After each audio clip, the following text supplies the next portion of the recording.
Hey everyone, Brendan here. I had a question come in this morning and I thought this would be a perfect one to share with the community. So I was going to go ahead and just dive right into that. So, question. Taking a break from running my games until at least September, bit of burnout, but I want to take the opportunity to attempt to more completely flesh out my homebrew world. I was wondering if you had a list of things you felt were necessary to build your setting. My weak point with projects like this is properly limiting the scope. I tend to go too big because of the fear of not going big enough. I'm not concerned with publishing anything, at least not yet. I just like a decent, reasonable framework to build from. I have a ton of information, but no clue what I might be missing.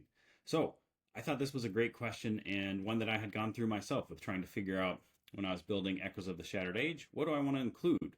What do I think makes a really good setting? And one of the challenges that I had with this was I haven't found a campaign where if I pick up one of those books, I usually find them to be too packed with information that some of it's really cool, but there's so much of it, it's often really difficult to use. It's like one of those situations where you go to a new restaurant and they have 400 things on your menu, and it's like, man, like tons of these sound good. I don't even know where to start. And then you get that analysis paralysis, or the inverse where you get like a really big technical manual to do something, program something, whatever it might be, and it's so much information all at once. It's really hard to pick it apart and figure out what you want to do.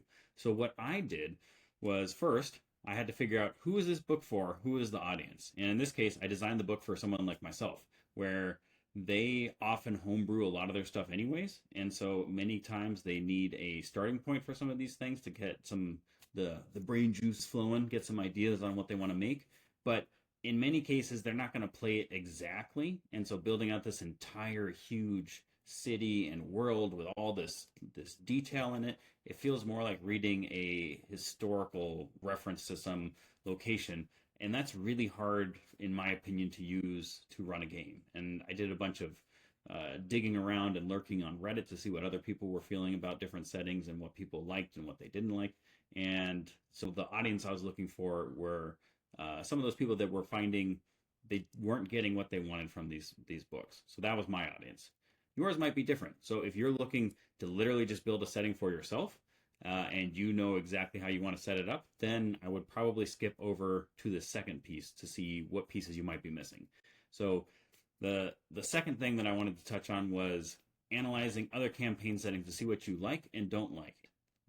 The easiest way to do this for me was actually build a spreadsheet.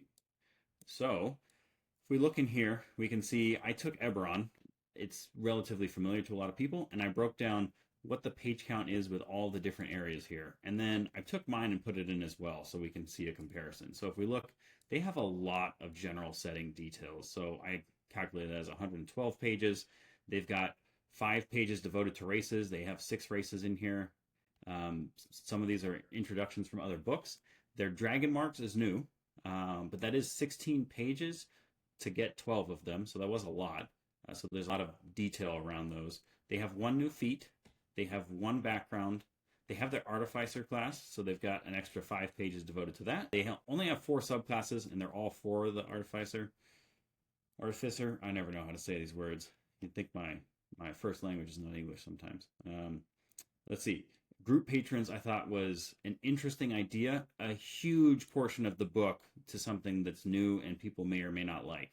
So you end up with 11 patrons, but it's 38 pages to get through all of these. And these kind of feel like a mix between a GM and a player sort of thing, where obviously you need the person running the game to be using these in that game in order to facilitate having them. But the players also have to be pretty engaged in using them. So it seemed like a lot to have something new and take up that much space of this book. That's over 10% of the book. They had 92 pages building adventures, which also is a ton. So between that and their general settings here, we're over 200 pages just with some of the details in this setting, but not actually things in the setting. And to me, this is where Eberron was falling flat for me. There's too much of that stuff, not enough of the other things. If I'm running this game and I only have 1 new class and subclass, a handful of subclasses for people to play with, there's no new spells, there's only 1 feat. The Dragon Marks are something cool that they could potentially dig into, and then there's just like 6 magic items. Like there's not enough there to build the world in the way that I'd want to build it. Because to me, a lot of those setting details can be derived from the other things that are in there that the players can use. So that's one of the differences that I was looking at when I was building out my stuff. They have 38 creatures, which is a decent number of creatures that can help make that setting feel alive. And so then I went through and I built out mine. My camera's in the way, so I can't actually see this thing. Let's pan over a little bit. Dun, dun, dun. Okay, hopefully that still works for you all. So general setting, I limited this to 24. And I would say, this kind of takes me to my third point, be ruthless in your deletions. So there's that old saying that's something like, I didn't have enough time to write you a short letter, so I wrote you a long one. It's really easy to write a lot of stuff. It's really hard to write a condensed, concise, clear, useful set of details in order for someone to take this book and run with it and easily use it in their games. I more often than not find that there's sections in books where I just wonder why they're there. It feels like we could either delete like 4 paragraphs and I would not lose anything with how this particular section works, or there's the weird trade-off where there's a lot of lore and details and descriptions included, but then not very many ways to easily use this stuff. There's not the actionability piece, which is missing, because when you're in the middle of a game and you want to use something that the players are going to go do that you weren't planning on, you don't have time to then read 10 pages about this area to try to figure out like, oh, we weren't planning to go here, but now we're here, and now I got to try to come up with something. Like, it needs to be able to quickly be used and put into a book. And so that was one of the other areas I was looking at on how, if I'm going to build a setting, what do I want to do differently? I want to do that. And so when I went through this, I essentially mapped out what I did. So I have 24 pages in here for the general setting, and I'll show you what that actually looks like. So the way I tried to structure this is I have a 2-page spread that gives the players everything that they need to know to be able to jump into the setting. Let's move my face a little bit out of the way here. So we've got a quick rundown of these are all the subclasses. This is the new species. There's the spells in here. We've got the feats. We've got details about the city, the different levels in there, the locations outside the city, and then factions. And then I also have the trailer from the Kickstarter, so people could watch this, get a good sense of like the gritty sort of cyberpunk feel in this high fantasy world. The idea here was to make this very streamlined. So the DM could give this to the players, and they essentially can scan this in less than 2 minutes and know a good amount about the setting without having to go further. If they want to dive further, that's how the next part of this is set up. This runs through the world building aspect here, and what I decided to do was be relatively high level here, where this is going to give just enough information for the people to feel like they know what's happening, they know the area, they have a sense of the atmosphere and ambiance of how this setting is set up, but not so much that they get lost in the details. And then you can also just skip around. So if you don't care about some of the stuff that's happening with the cataclysm at the beginning, you could move past that. Maybe this information isn't widely known in the version you're making because the cataclysm happened thousands of years ago, or maybe it's fresh, so that's a big piece of it. And then start going through and talking about the different areas of the city and how people kind of interact in the city. But again, it's not like the whole, I have life in Zephyr's Vale, and this takes, 2 pages. Then we have life outside of Zephyr's Vale. I have a faction section, and the way that I decided to break this up to give a good idea on how the faction functions is to have a goal, a current role, their impact on daily life, and then rumors. And so this gives the players the same information as the DM, but they can easily use those rumors to make things, or the players might be interested in exploring some of those. Like, again, think about this as actionability. How do you use this to make your games fun? Because if it's just a lot of information and you kind of lose that aspect of transitioning from the book to the game, then that's the challenge. And one of the things that I really look out for. So this is where less is more. Like, if you add too much in here, it just gets too hard to use. So we run through all of the different factions. And again, you don't need to use all of this stuff either. So I probably wouldn't include all the factions in my game. I'd maybe talk about them initially to see which ones the players are interested in, and then kind of let the other ones sunset out. Integrating your character. So this is, again, ideas to get the players invested. It's something that I wanted to make sure was clear as ways to have them help build that story, help be part of that world. So walk through a few narrative hooks, some faction affiliations, some setting subclass details. So these were the different subclasses. Again, this is just expanding a little more on that other one. You could think of the newspaper style, where if you cut off things at the bottom, you're losing the less important things that are relative to the story. So that way the story still makes sense. In this case, you could still kind of use the beginning information, but drop off these things towards the end if you needed to. And then we get to the kind of the species, where I walked through all the different species and how they have adapted here. Same thing with spells and the feats. And then this ends this section. So that is the entirety of the world building section. So if we compare that, so that's essentially my 24 pages for the general setting.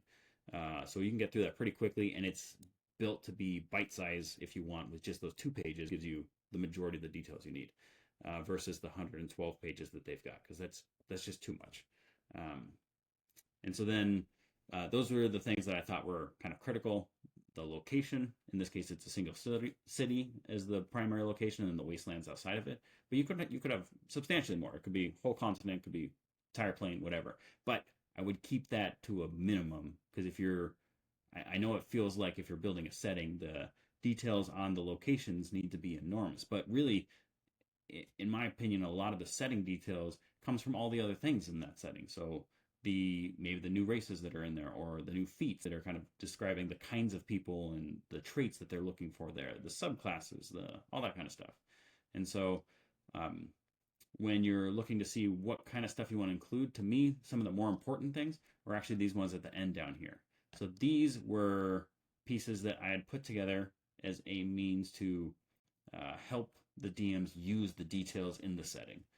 But I wanted to include plenty of stuff for players if they wanted to pick it up, because right now, if you picked up Eberron, you get the class, and you get a handful of other things in here. You get a feat, you get the dragon marks, and you get a background. But it's like a handful of pages, 34. So you've got about 10% of this book is something that you can use. So I didn't want that. I wanted substantially more of this to be useful for the players as well as the DM. So when I'm thinking about this, that's the things that I would do. I would think, who is the audience for this book? Is it me? Is it like just my personal book? I want to build the setting that I want to use. Is it going to be a wider audience, and I want to cater to people that just love the lore, and maybe they don't even play the game, but they just read the books? Or do I want to cater to DMs that they homebrew a lot of their material, but they also want some inspiration? Or do I want the other end of the extreme, where they want everything very specific, and I want to lay it out so it's very easy to use, but doesn't necessarily foster options? One other section I'll go show. This is a export of the Game Master Tools piece. This essentially is walking through the action side of this. How does the DM take the material that's in here and really dive in and use this? So I gave some details on a toolkit for using the factions. Again, this is very generic, where you could even apply this to other games, other systems, other settings. And then we've got the Bowels toolkit. This is the lowest level in the city. I've called out 3 areas. I debated how many to call it and decided to limit it to 3 and have them feel different, so it would be easy to use in any of these things. And then each of them has not only a hook to get the players in, so you can roll randomly if you wanted. So if they're in the Blackwater Bazaar, we could roll a d6, and they have something that happens with some GM notes on what to do with that and how to kind of use it to move the story forward. And this is an easy way where if the players randomly decided to go to an area that you weren't planning on, you can easily just roll a d6 and have an arc that takes off, and you don't need to have pre-prepped a whole bunch of stuff. So I did this for all the different areas. So we've got the tools. Oops, a little too fast there. We've got the core, so the middle section in the city, because this is a mega city that goes both up and down, where they're kind of digging into the earth to get more raw materials to keep building the city up. And so this is another 3 areas in the core. And then I guess one other thing I did was I called out what the factions are doing in each section, so you can have an idea of what kind of activities would be happening, how to get between the different layers, and then some notable NPCs. So again, you can just pull these things out, easily use them, and it's all centralized on one page. So if they're in the core, all of the details the DM could very quickly use is right here. It's not scattered through a section that's 20 pages long, or in different parts where maybe you have an NPC section and you have a hook section, and then you have the lore section. Like that makes it too hard to use in game. So tried to centralize all of that, and then again we get to, I guess I skipped this one. We have the heavens, then we go into the Zephyr's Veil, or sorry, then we go into outside Zephyr's Veil. So these are all the details here, and this gives you a good summary of all those pieces. And then we have like a few other systems where you don't have to come up with random things for your encounter. You just are giving them gold pieces based on rolls they're doing. The dynamic encounters toolkit. So this was an idea on how to make the game feel a little bit more alive and leverage a lot of the material in here. So you can add some dynamic feel to the way that the encounters are played out based on the character's actions by, again, just rolling, in this case, a d10 or choosing. And then this was a guide to adjust the theme. So I'm still working a little bit on this one, but the idea being there's a handful of components that you are used to define a profile for a theme, if you will. So if you wanted this to lean a little bit more cyberpunk, then you want to change those aesthetics to be like the neon, chrome, all that kind of stuff. Technology, again, this is going to be advanced tech, cybernetics, holograms, etc. So this gives you some guides to help shift this to feel like a different tone if that's what you're looking for, and really fit that theme. And so this I thought was very useful in this particular setting, but you could also use it elsewhere. So let's go back to our initial question, see if there's anything that we missed in there. Things that I felt were necessary. So again, I looked at a different book, looked at the things that I liked, looked at what I didn't like, and then built on that. And then limiting scope. Again, I would limit scope. I would challenge you to build your setting and have it be less than 100 pages for the whole book, especially if this is not something you're trying to publish. If it's too big, it just gets too hard to use, and I would be ruthless again in those deletions. You can always add more, but subtraction is often a tool that is neglected. So I hope that was helpful. If you have follow-up questions, feel free to drop them in the comments. I would be happy to take a look at those, and maybe we can even make another video about it. All right. Well, take care, everyone. Happy Friday, and I'll talk to y'all soon.